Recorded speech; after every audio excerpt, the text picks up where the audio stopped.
Ontem na gira de desenvolvimento, uma filha perguntou se tem diferença de usar a erva fresca e a erva seca.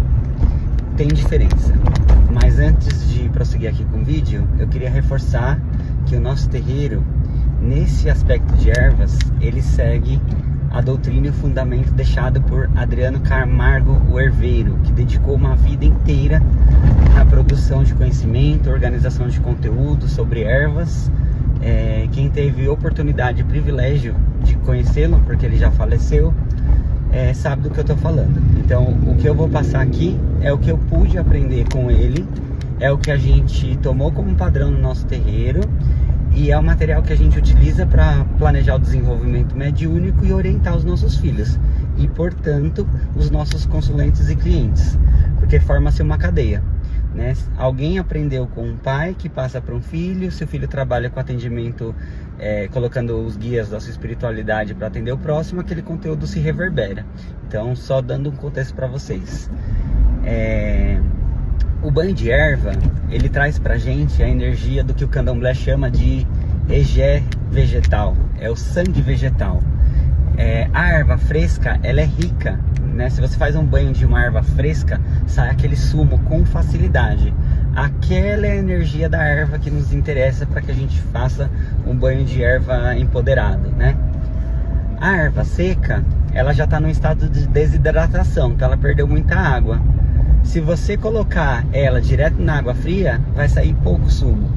Então a erva seca não é que ela é mais fraca, mas ela precisa ser fervida.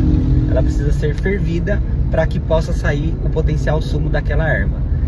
O mesmo princípio acontece quando a gente vai fazer chá. Se você pegar um sachê de chá e jogar na água fria e um na água quente, qual que vai sair mais sumo do chá? A água quente. Então a gente dá preferência aos banhos de erva com ervas frescas, mas num desespero, não achei a erva, só achei a seca, era o que eu tinha, orienta-se que ferva aquela erva para poder tirar aquele sumo. Existem alguns elementos vegetais que por natureza eles são secos, não quer dizer que estão desidratados.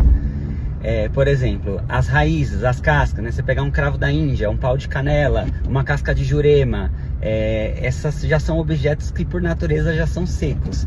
Orienta-se de qualquer forma também ferver, né? Ou tentar fazer um pó para que a gente consiga extrair desses elementos o sumo que a água fria não vai conseguir. Isso falando de ativação, né, dessa erva. Agora, falando de água, a água quente e a água fria tem propósitos diferentes, né? A água quente, ela é relaxante, né? Quem já teve a oportunidade de ir numa sauna, numa piscina termal, ou que toma aquele banho quente, ela é relaxante, relaxante muscular, ela é até anestésica, né? Já o banho frio, ele é para acordar, para ativar, para motivar, né? Então a escolha de água fria ou água quente pelo guia que está recomendando o banho, ela vai estar associada ao sintoma daquele consulente. Se o consulente precisa dar uma acordada, dar uma avivada, vai se recomendar banhos frios. Se ele precisa, né, dar uma acalmada, dar uma relaxada, vai se recomendar banhos quentes. Em algumas casas, principalmente no candomblé, a questão de quente e frio também vai acompanhar o orixá. Tem orixás que vão optar pela água quente, tem orixás que vão optar pela água fria. Mas dentro da Umbanda tem essas variáveis. Preferência por erva fresca. Quando seca, a gente precisa ferver para poder absorver esse sumo. E a escolha da água do banho, se a água que vai ser jogada vai ser quente ou fria, vai depender do propósito que a gente quer agregar naquele banho. E sobre a ativação desse banho, reza e oração. Não tem um protocolo padrão. Se você está rezando aquela erva para Iemanjá, reza para Iemanjá. Você está usando a água quente, água fria para acordar, então dá ali as suas determinações. Minha mãe, com essa água, me traga motivação, leva embora essa tristeza, tá bom? Então isso é um pouquinho do que a gente conversa lá em casa. Não é à toa, inclusive, que para defumação a preferência são das ervas secas, porque a água já foi embora, e aí a folha consegue queimar com facilidade. Você raramente, dificilmente, quase impossível, vai conseguir fazer uma defumação com hortelã fresquinha, enriquecida de água, tá bom? Então espero ter contribuído aí com vocês um pouquinho de aprendizado de fundamento sobre essa questão de banho de erva.